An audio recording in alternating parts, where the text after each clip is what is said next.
Oh, shucks. We'll see how many of those I have by the end of the day, by the end of this talk. As I was getting this talk ready, my husband was looking over my shoulder and going, "Are you trying to get booed out of the room?" Of the common things. So it's just trying to talk about what these things that we hear and if they really work, what the science behind them are, of some common things we hear about our gardens. So start with, though, how many of y'all have heard me talk before? Okay. I'm glad I haven't ran you off. I'm glad you're back, but everybody that's heard me talk, because I start off every talk I have explaining what our office does here and who our faces are here at our office. So this is our current staff. We have Miss Lisa McMahon in the top corner over there. She's our family and consumer science agent. She helps with anything inside the home, traditional home economist, if you would think in those terms. Over here is Miss Kat. She is our administrative assistant. She's the one who will greet you when you come in the building with her infectious smile, talk to you on the phone, and make sure we're all where we're supposed to be and keep us straight. I may have the title county director, but she really helps. She really runs this place.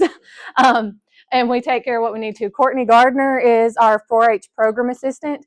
So she assists within our 4-H program areas, works with our livestock programs and our sewing projects. So two opposite ends of the spectrum, but she has a lot of fun. And then myself, I'm the county director and agricultural natural resource agent. So I handle everything from outside of the home, whether it's bugs, whether it's cows, chickens, goats, pigs, or what's this weed growing in my yard. The questions are always different every day. And then we have one open position as of January the 1st, our 4-H agent. So that's the position that works with all of the youth in our county. So if you know anybody that has a passion for working with youth, would love to meet 4th and 5th grade clubs every month, take a group of kids to camp every summer, and do a whole lot more fun things with 4-H kids, let us know. That position will be open for people to apply starting hopefully this next week. And then overall, what we do. This is the nice big polished statement of the university. But what I like to put is we're the front porch of the university. The university does the research. It is our job as extension agents to bring it to the community in understandable and relatable ways. We provide real life solutions to real life problems. That's our nice little tagline over there. And that's what we're here to do, to help you have answers to questions that you have in your life, whether it's from, we used to say from birth to 99, but our oldest client is officially 104 this year, so we can't say that anymore. We haven't been able to say that for a few years. So we cover the lifespan here in every aspect of your life to be able to help you find the answers that you need. So now for what you're here for, but what I want to talk to you about is, I don't want to overwhelm you with some of these thoughts and a lot of information. But I do want you to leave with some simple proven techniques that you can implement in your garden right now and as you go through the garden season. So why do we tend to believe myths? This is where you guys get to talk to me. I'm very interactive when I talk. If you have questions, let's talk about it now. Don't save them to the end. It's okay. So why do you typically believe some things that you hear? I think it'll make my life easier. It'll make my life easier. Old folks told it. Old folks told it to me. Person you trust. Somebody you trust told it to me.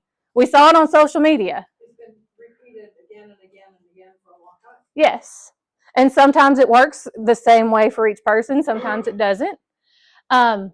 Anything else that we typically hear? Everything we see on Facebook's right? Everything that's on Facebook is right. Or TikTok or so, whatever Instagram you choose to read. Or it sounds right. It sounds like it could be right, so we'll tend to buy into it.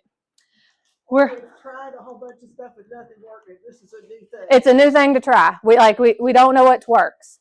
So why should we consider trying to bust or find out if these myths or these things that we hear are myths, or if there's something that we can use? Is it worth it?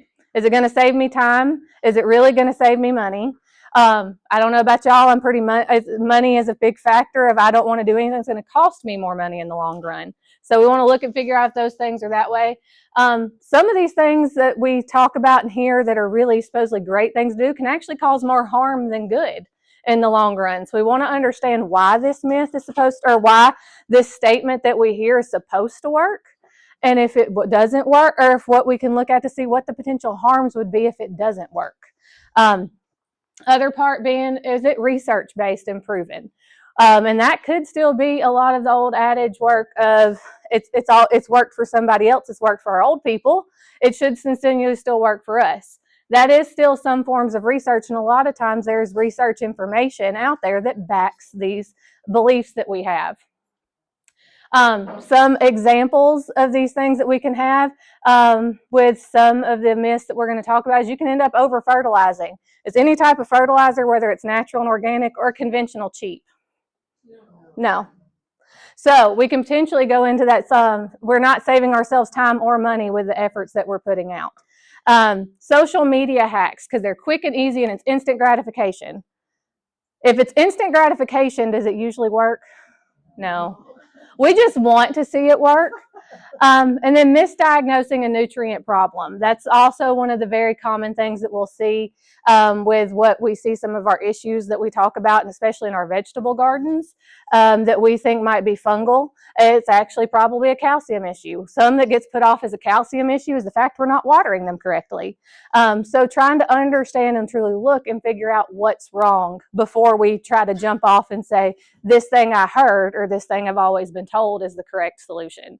And it might not be what we've always heard or done is wrong. It's just it's the wrong answer to the wrong problem. So myth number 1. Epsom salt is going to solve all of my plant problems. How many of y'all have heard that? That it's the end all be all. If it's wrong, if something's wrong with it, put Epsom salt on it and we're going to go on. We've all heard it, right? In some way, shape, or form. So it's belief that it's going to make it greener, we're going to have more blooms, and we're going to have better tomatoes for it. At the end of the day, what is Epsom salt? It's magnesium. It's magnesium sulfate. That's what you're adding to the plant. Reality, most of the time, our soils already have enough magnesium to it. If you get too much magnesium, it interferes with calcium uptake, which they need to be able to produce strong plant cells and cell walls that help give it structure. Just like we need calcium for bones, plants need it for their cell wall structures for it to be strong and sturdy. So if you create too much magnesium in your soil, you're going to hinder how much it can uptake that calcium, and you're going to have weaker plants. So when we're looking at this, instead of just looking and seeing we have weak plants, we might need to add some magnesium sulfate out there. We actually might need to add some calcium to our plants instead. Soil test before we do anything. You're going to see this a lot. Soil testing is the most important tool we can use, because if our soil is wrong, you can do everything in this brother to these plants and it's not going to grow. If your pH is off by 0.5 point, what your plants can uptake is dramatically decreased. Even if you have everything there and the nutrients it needs are perfect, if that pH is off 0.5 point, you're not going to be able to have the nutrients uptake to that plant. So starting with a soil test and fertilizing appropriately, you can go ahead and do a soil test now. When your garden, obviously when it's not been flooding and monsooning and we're testing mud, but we're going to want to wait till it dries out a little bit. You can go ahead and do a soil test to get the results back in a week or 2. You can go ahead and start planning for your fall gardens. Whoa, we just finished those. Sorry. For our summer gardens and getting those ready. And also consistent watering to ensure that these plants can not be stressed, and you're going to be able to give them the nutrients they need. Because how do they take in their nutrients? Through the roots. What do they need to take up the nutrients? Water. They need roots. Yes, you're correct. You are absolutely correct. They don't have the roots, it's not going to work. But we got to get those established in there, so we have to have good soil to do that, but we also have to have the water for it to be uptaken into the soil. So from the soil to the plant. So when we're doing this and look and evaluate other problems, we're making sure we're not letting our garden dry out too much, or we're not letting it get too moist. We're wanting to keep it at a very happy medium. Plants are just like us as humans. We thrive when we're happy, right? We don't like being too hot. We don't like being too cold. They're the same way. Their roots don't want to be too wet, especially vegetables, and they don't want to be too dry. So we want to make sure we keep them consistent, and that's going to remove a lot of those problems that we see.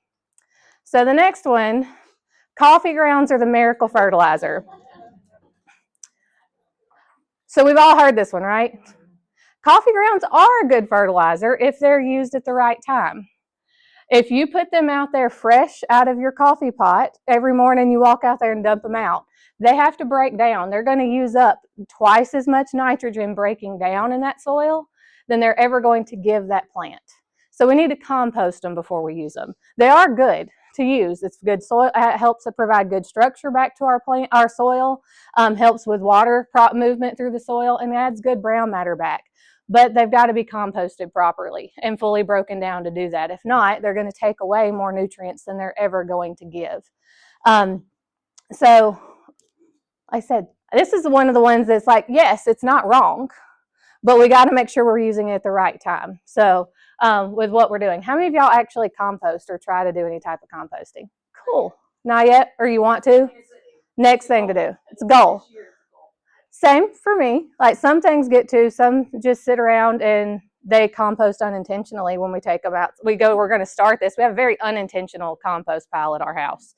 It works. Here at our office, you'll look out here when you go to leave, there's 2 examples of some compost bins that you can use to be able to do this at home that are pretty low maintenance.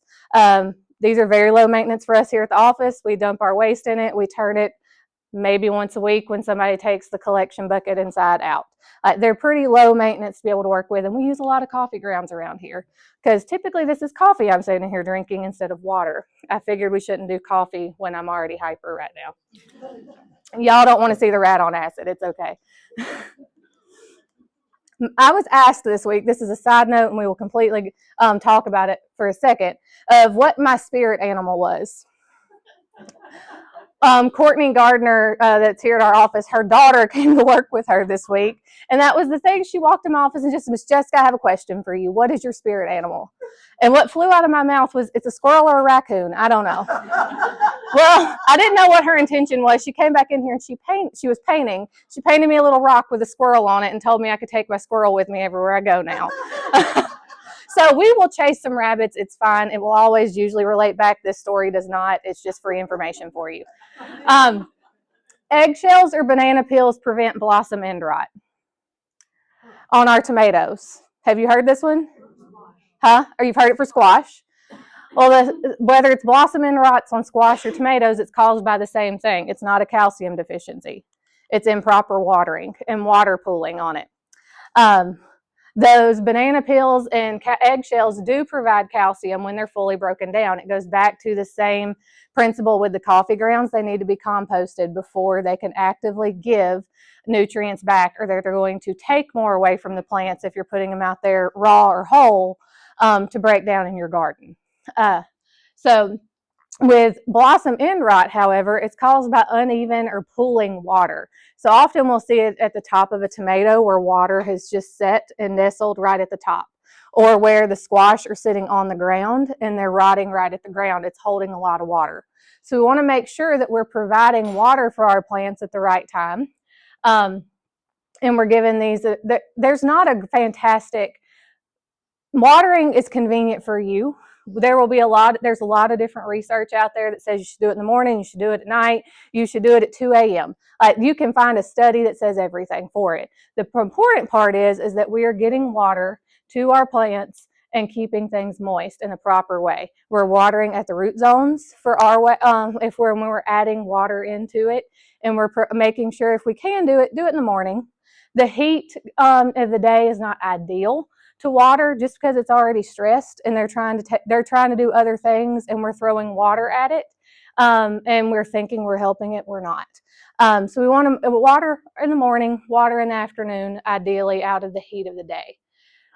Blossom end rot one I've seen, it's always on the bottom. So when you, black and shrivels up. Yes, and so when those tomatoes, a lot of it, they're permeable, and so water will collect in the bottom of that tomato inside and will start to rot out. So they're getting too much water. That's why it's called blossom end rotting. It's rotting from the inside out. I usually see it when it's been dry. Then that's not blossom end rot. Have you ever heard of banana water? So that it wasn't bananas. Yeah. It was told me you put it in like a gallon, the banana peel, and let it sit. Yeah. In the sun. I've heard that. I don't know that it's any merit to it. Like I said, it's still about the same thing. It still just needs water at the end of the day.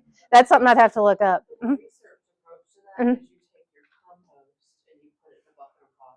Yeah. And a lot of the nutrients will dissolve in the water, and you water with that. But Mm.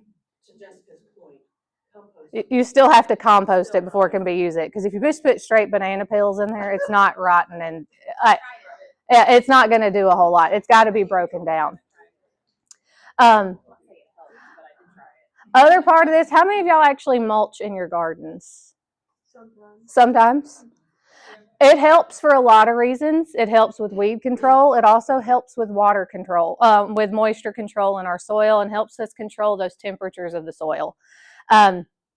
Mulch is to stabilize and to help provide water. We're going to talk about some other things that's really wrong with mulch and a little bit of how it's used improperly. We want to make sure we keep it to the root zones away from the base of the plants, because it's going to hold moisture there and it's going to end up rotting at the base of those plants. We want to keep it away, and it's to help protect those root zones and provide the stabilization and water moisture it needs. Are you going to talk about mulch and bowls later? We're going to talk about mulch. We can touch on voles while we're there. Yeah. Voles are just little fun critters that just cause lots of little problems. And they're just nice little rodents, unfortunately. No, I am a fully sarcastic human, and every bit of that was sarcasm. Adding sand to our clay soils improves its structure and drainage. Have we ever heard that one? What happens if you add too much sand to clay, though? You get concrete and brick. That's a lot of similar principle to adobe houses and how they work. Is there a lot of clay and sand and other thick compactions put together to create that material for structure. Mixing sand and clay, too much of it ends up creating the opposite problem we're trying to create. There's better ways to do it. Compost, we talk about it a lot because it does good things. Or leaf matter, if you're just doing composting leaves in your garden. Repeated addition of organic matter of some form, whether that's you're adding wood chips back into the area that's composted in, something to help improve that drainage. Because what you're trying to do is create pore space. And water needs to come in and be able to move through that pore space, not hold tight to it and have too much water. But also what sand does is allow it to just pour straight through like it's a bucket with a hole in it. So we'd want to help find that medium ground of the pore space that we can have. I don't want to dump water all over everybody. Front row, sorry. Peat moss can be for what you're using. It depends on what you're using it for. It does add in structure that it breaks down faster than other materials is part of the problem, because you're going to end up using more, is why I say it can be. If you look at the financial end of it, you're going to be spending a lot more putting that in, and it's going to break down faster than other things will. Peat moss is not so nice to dig up because it doesn't come back. Mm-hmm. It's a non-renewable resource. Right. And that's also part of they're looking for other sources. So you'll see coconut coir is something that's used a little more frequently to use with it. It's a little more expensive. So we see it used more on container gardening than we would in ground gardening. So what's another option besides? Wood chips in general, letting them break down. Some of the any type of brown matter that we can use. You can even go as far as composting paper and cardboard down to do very similar. Cardboard is a really underutilized tool to our gardens. It's a really good mulch in the long run and a weed barrier. More fertilizer equals healthier, more productive plants. More is more, right? It's a great thing. If a little is good, a lot's better. Absolutely, with anything, right? Food, whatever. For us, like, what happens if we eat too much food? We get a little probably fluffier than we want to be. If we control and eat how we're supposed to, we stay more fit and more healthy. Same application goes for our plants. They need a structured diet just like we do, whether we like it or not. Their proteins and things look different than ours. You're obviously not going to throw a steak in your garden that you would feed yourself. You're going to give them these brown organic matters to help give them what they need. Over-fertilizing leads to a lot of different issues that you'll see. Often one of the questions I'll get is, my tomatoes are throwing off tons of leaves, but absolutely no blooms. they probably have an excessive amount of fertilizer being put out there. That's typically what we'll talk about, and what's been put out there and done. They'll need nitrogen mid-summer to help produce more blooms to get more plants. More to help produce more leaves to be able to feed those blooms, but that's not what's going to give those blooms. We want to make sure that we've done our yes. Do you pinch off your tomatoes? What do you mean? Like The stickers yes. or the suckers? The suckers at the bottom, yes. So you want to prune. This is the one we're going to talk about. Tomatoes adequate to grow and thrive, especially in our area as much humidity as we have. Thinning them out and pruning them is really key, because if you just let them grow and get as thick as they want to grow, you cannot reach your hands in the middle of anything. What happens if you are in a very hot, stagnant place yourself? If you're in a room that it just keeps getting hotter and hotter, what's eventually going to happen? You're going to get hot and stinky, yes, but you're eventually going to pass out. You could eventually die. You're going to stifle out. Those plants are going to do the same thing. There's no air movement through there.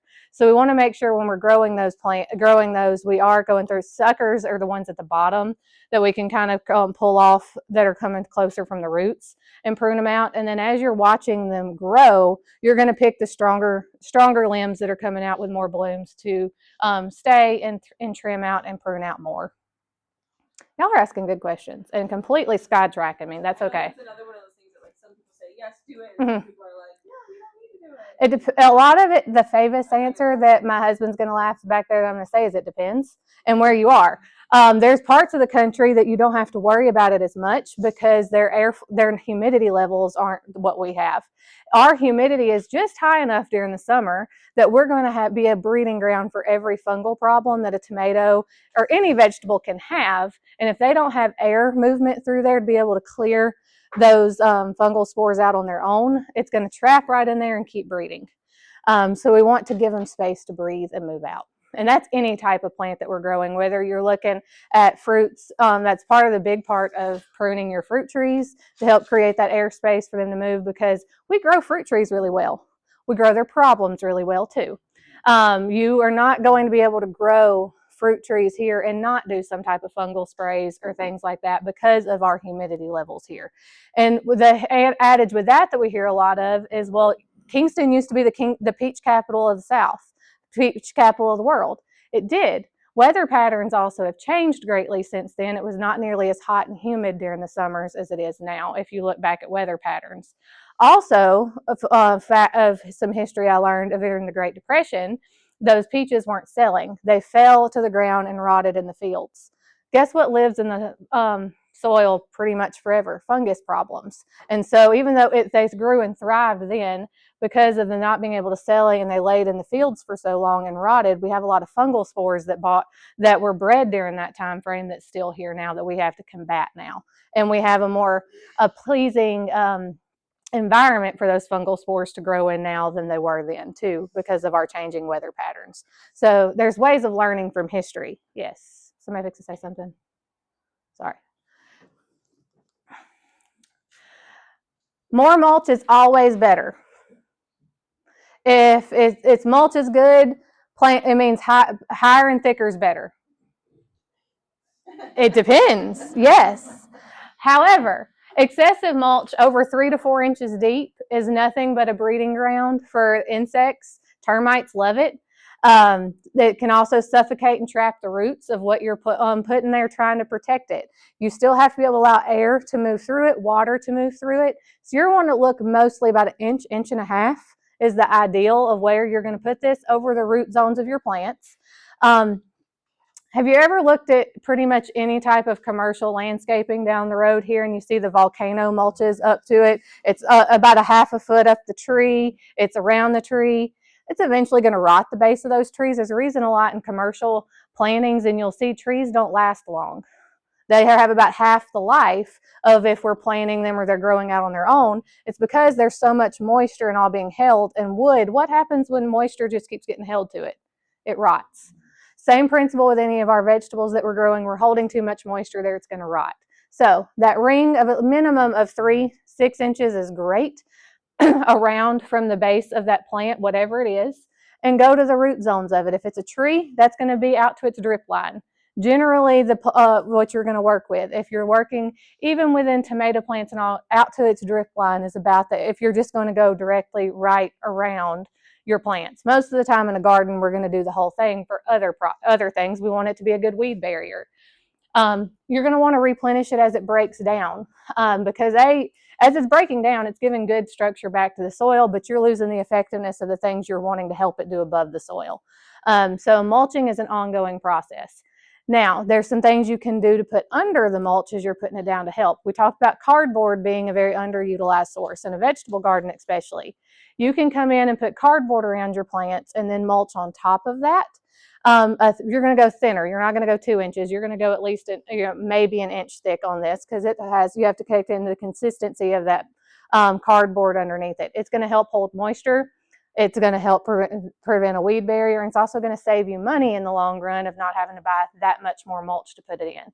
It's also some methods called what we call lasagna gardening, which is what is the nice thing about a nice lasagna when you cut it? You see the even layers, right? It's one of the pretty things about it.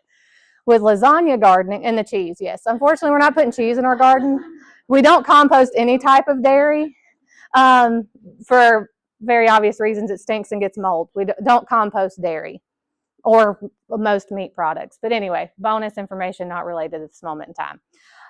With the lasagna gardening or the lasagna methods that you're doing, you're going to provide those layers of brown and green matter to help break as it breaks down. It's providing you the benefits you need at the top to help hold in moisture, and as it's breaking down, it's providing structure to the soil underneath it.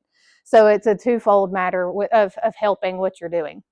I have some ways to work with this to do with mulch. Yes, ma'am. I've heard that the colors, Mhm. like you shouldn't be really using the colors without chemicals or dyes or stuff. Is that any truth in that? We don't recommend using the colored ones in a garden, just simply because it depends on what they're dyed with, if it could be used around food.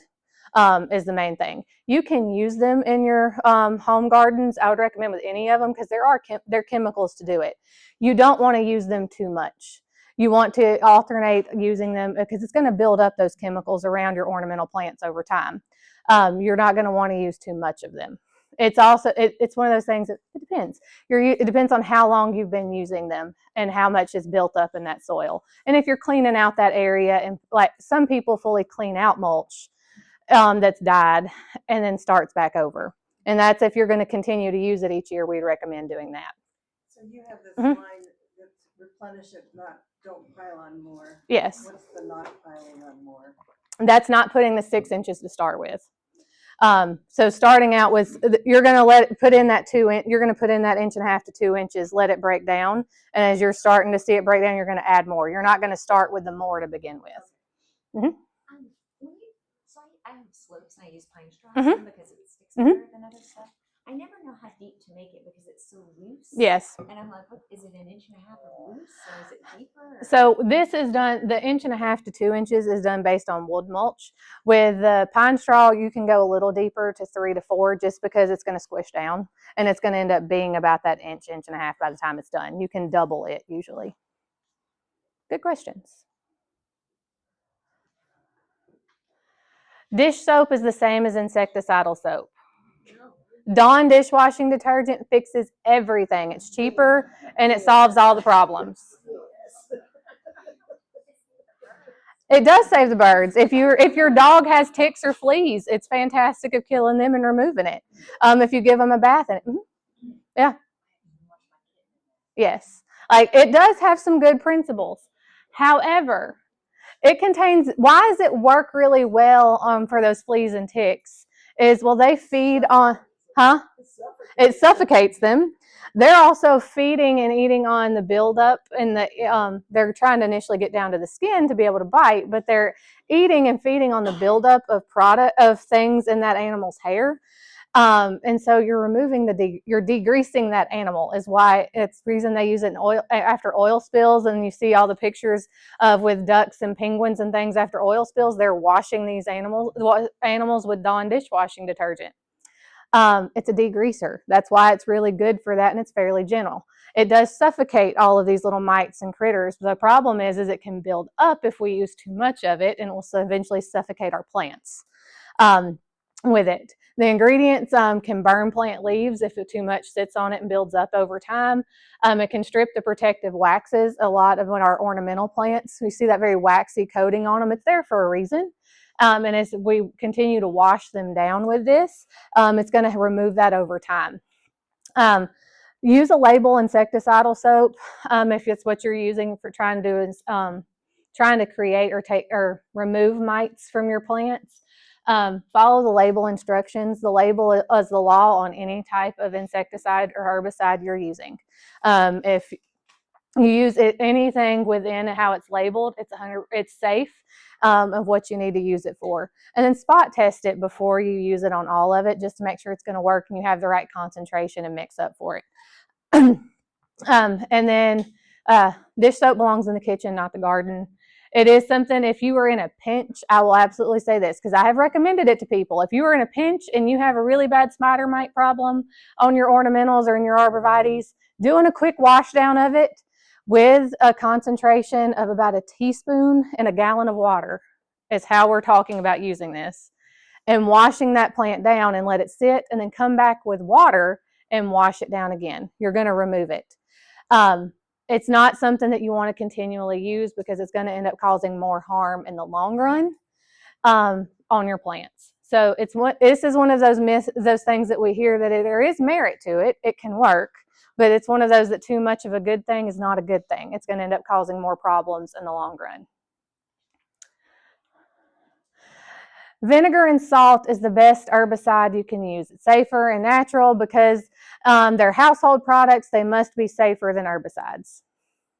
It may be safer for you, but they're going to kill the ground.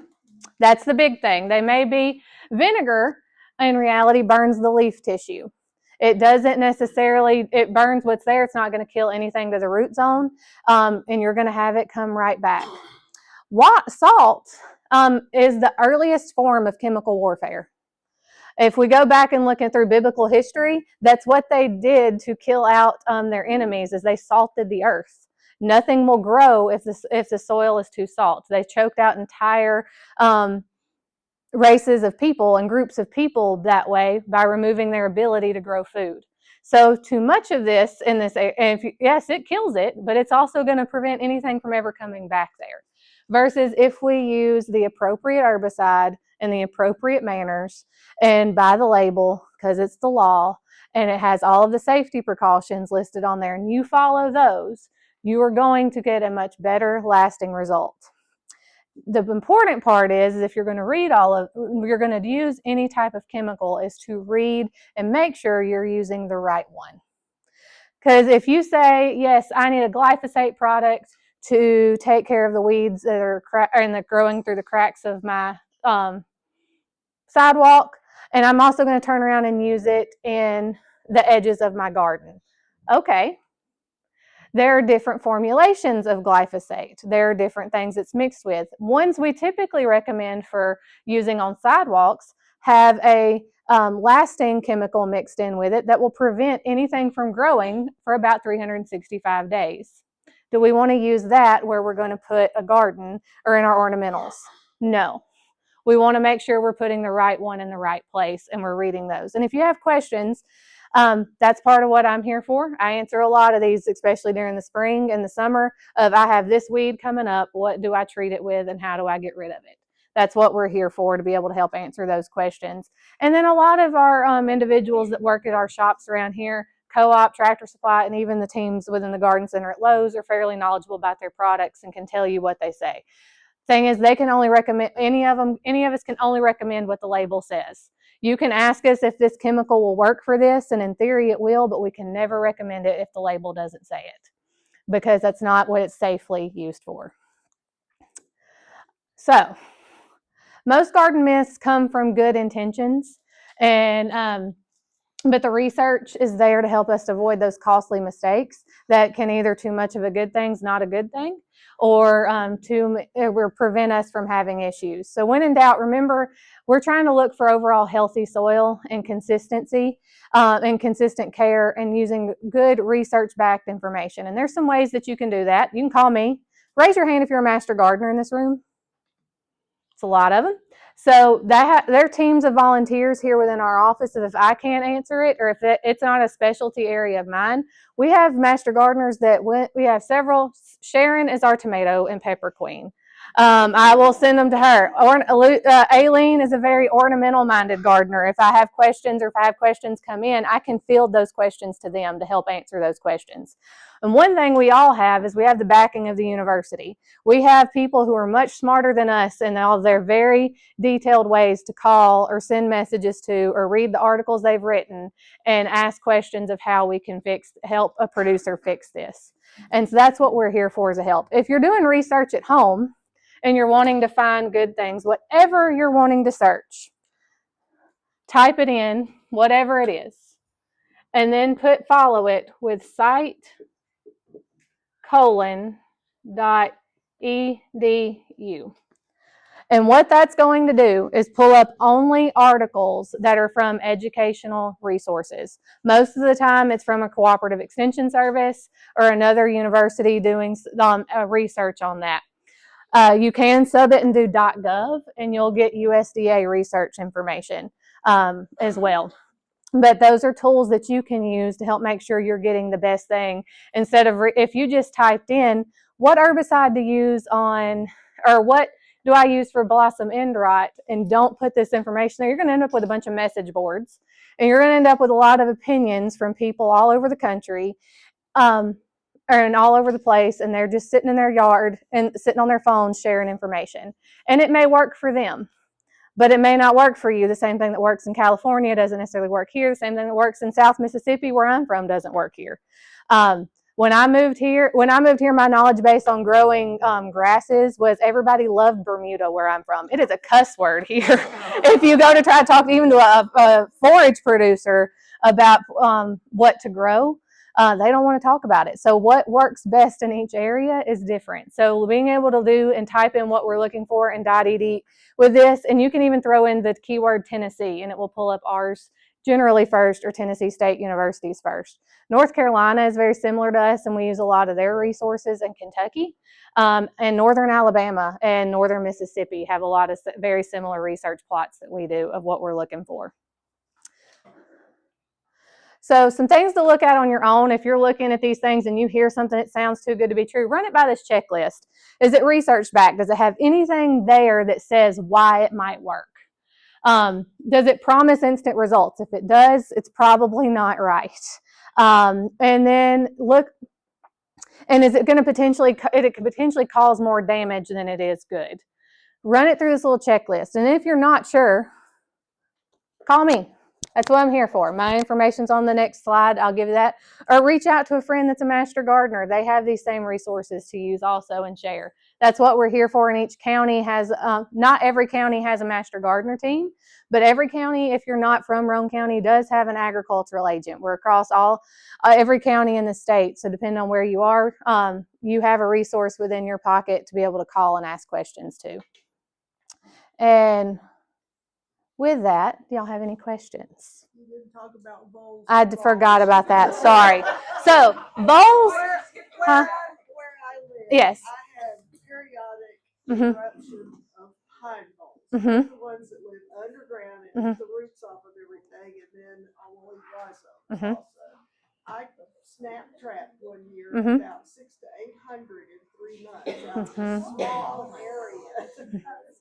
Yes. 7 or 8 at a time. They love mulch. That seems to be just wonderful for them. So voles are looking to eat plant tissue. Moles are looking to eat insect and larvae. So that's also, it usually ends up being which one are we dealing with. So voles are looking for plant tissue. And so yes, mulch is a nice, fresh, it's rotting, it's soft. They're going to love to eat it. They love to get up under it. And it provides a warm, protective spot for them to be able to continue to breed and move. So those are some things to consider when you're using this. You might have to do some treatment of some rodenticides, and you have to consider what you have around you as far as other animals. If you have dogs or cats running around your property, of being able to treat those effectively. There are traps you can use and move them, snap traps. Unfortunately, once they're there, you have to try to figure out to remove why they're happy there. And that's the biggest thing, your mulch. And so looking for other types of mulch to use instead of that. So that might just be you go 1 year and use nothing but cardboard because they're not going to like it as much because it gets wet and holds moisture. They're not going to get under it and have the protection that they can have from. It's not, it should not be. I should put it that way. It should not be because it's going to stay moist most of the time and it's going to stay cold. It's not going to provide them that warmth protection that they're looking for their young. Plastic mulch, and Mhm. that does kill the plants. Mhm. So they're not Yeah. feeding underground, but they love to make their nests. Yeah. I would have figured the heat would have been a concern with the plastic for them. That's interesting. We had a really bad infestation of mold in our front yard, Uh-huh. and I bought these electronic.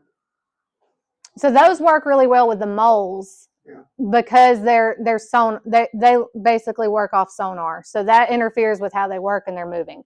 Voles on the opposite end of the spectrum, they have very good eyesight. They're not dependent on that. They're not going to be as deterred from using those types of those types of things. Strobe lights affect most things. I don't like them either.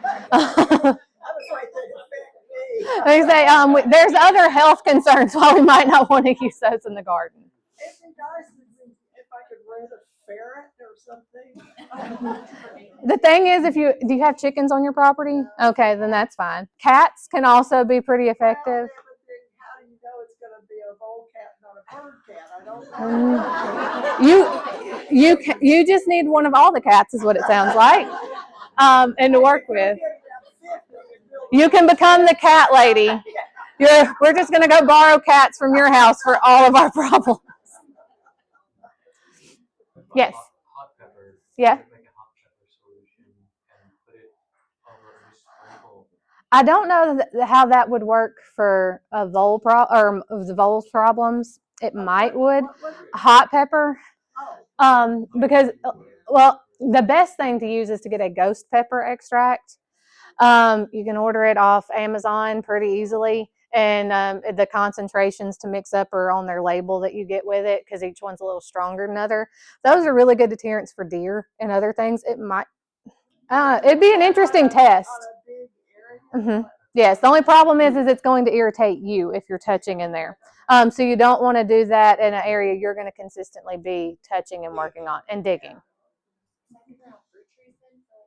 The only problem is if it gets on the fruit, you're not going to want to eat it because you can only wash so much of it off. We've learned. Anything else? Any other questions? Yes. I have a free compost bin right out of pallet. In the wintertime, is it best to cover them with something No. to help them decompose? No, it's still more important to just turn them. You don't want to just turn it. Just turn them. Don't cover them. You want to keep airflow through it. It's the big thing. And if you're covering it, it's stifling it, and it's going to end up. It's going to sour instead of continually decomposing like it needs to. We want it to rot but not get ruined. I think I'm entertaining Donna today with all of my random Southern slangs that are coming out. Yes, ma'am. So I've heard that a lot of the cardboard it now contains cellulose, so that it's more reusable. Mm-hmm. Well, recyclable. But what's that impact as a weed barrier? That's a good question. What was Cellulose. Huh? As long as Amazon boxes are good, we're solid. I think cardboard is like a lot of things. You have an abundance of it, and there's gonna be gives and takes. Like a lot of people say, don't use it if it has a lot of print on it. 'Cause then the ink Yeah, they say there's different qualities of it that work better. Like the plain brown Amazon boxes work fantastic. If you're using the ones that are printed, they're going to take longer to break down. You're also going to potentially get chemical and thing off of the ink. So if you're using that just as a weed barrier, like in a outside for around your, like we use that personally around outside of our raised beds that we're putting the mulch and things that we're going to walk on, that we're never going to try to grow anything there. And I don't know as far as the overall, I'm not afraid to tell you I don't know. That's something I have to look up a little bit more. I know the overall quality of the cardboard depends, and the type of the cardboard depends on where you would use it. The more brown and the less printing on it's what you're going to want to use inside your garden. If it's anything like we said with the ink and the printing on it, you're going to want to use it on areas that your feet are just going to touch, not where you're going to get food. Yeah, so you started off with the soil test. Mhm. Do we call you and get like a? I have So I have boxes here. Chris, do you mind going and grabbing that? Sorry, this is my husband, Chris. I keep obnoxiously referring to occasionally. You mind getting the basket of soil test boxes and the folder that says garden soil test on it next to it? So we have them here available whenever you need to pick them up. If you need help collecting it, we can make an appointment to be able to do that, and for me to come out and help you collect it and show you what to do. They're very simple, straightforward. We have a soil probe here that you can check out. We have like 5 or 6 of them that you can take and bring back to help making collecting easier for you to get those. And when you get the results back, it takes about a week to 2 weeks, and we can sit down and work through them and read the recommendations of what's there. And for each soil box you send in, you can pick 4 codes to check. So that can be a general garden. That can be if you're doing specific plants. If you're wanting to do cover crops in that area, potentially, you can do all of those things within that one test. And a test is $15. If you're wanting to do multiple areas or very large scale for field, we usually recommend doing them one for about every 10 acres if they're very consistent. So unless you just have a huge garden that you're working on a commercial scale, you're probably can get away with doing one soil test. Unless you're doing one in the back and one in the front, or garden in the front and the back, we would probably recommend doing them separate that way, or if they're in 2 very different areas. How long does it take to actually get the results back? It's usually about a week. In peak season, in mid-spring, it can get up to about 2 weeks. But it's usually within a week, and they email you the results now instead of snail mail. You have to tell them if you want it actually physically mailed to you. So generally, they'll run it that morning. Batches go out that afternoon. So you usually can get them within a few days.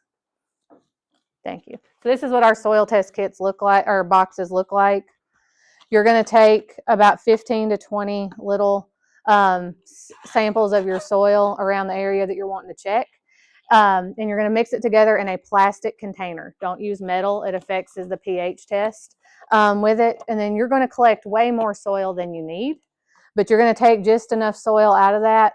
You're trying to collect the average of your space to fill this box. And then you're going to take it again out of this box and spread it out on a cookie sheet, something or something that you're going to use to just let it dry out. The reason being, it's going to cost you more to mail it, and they're going to have to dry it out when it gets to gets over there anyway. So save you a few dollars in shipping, because it's not cheap to mail anything these days. So I want to try to help you save money where you can, and then pack it back in here. And the address is on the side of this box. It's also on the paperwork to go with it, and you'll ship it to Nashville, and you'll either pay online or you can mail a check in with the paperwork that you send in with it and tell them the crop codes for it to check. And then usually, like I said, a week for the most has been the highest I've seen it get recently, is up to a week.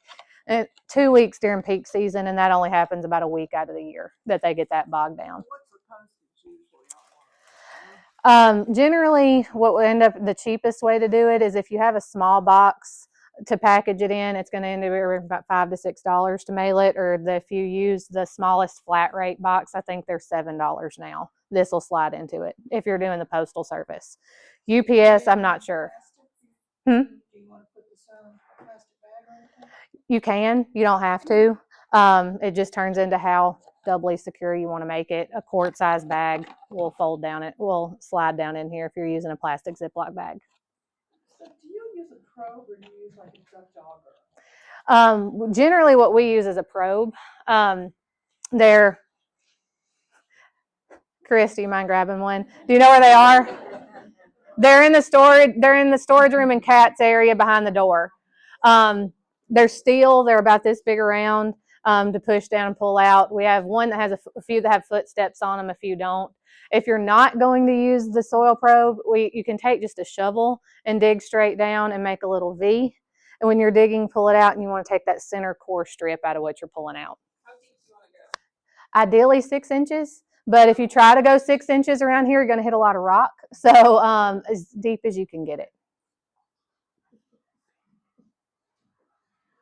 We grow rocks really well here too, if you haven't figured that out with it. But thank y'all very much for listening. I hope y'all enjoy it. Come back next month. They will plug whatever next month is. What's next month's topic? Cut flowers? Oh, yeah, February's topic, folks, it is on Valentine's Day. What a great date day. And it is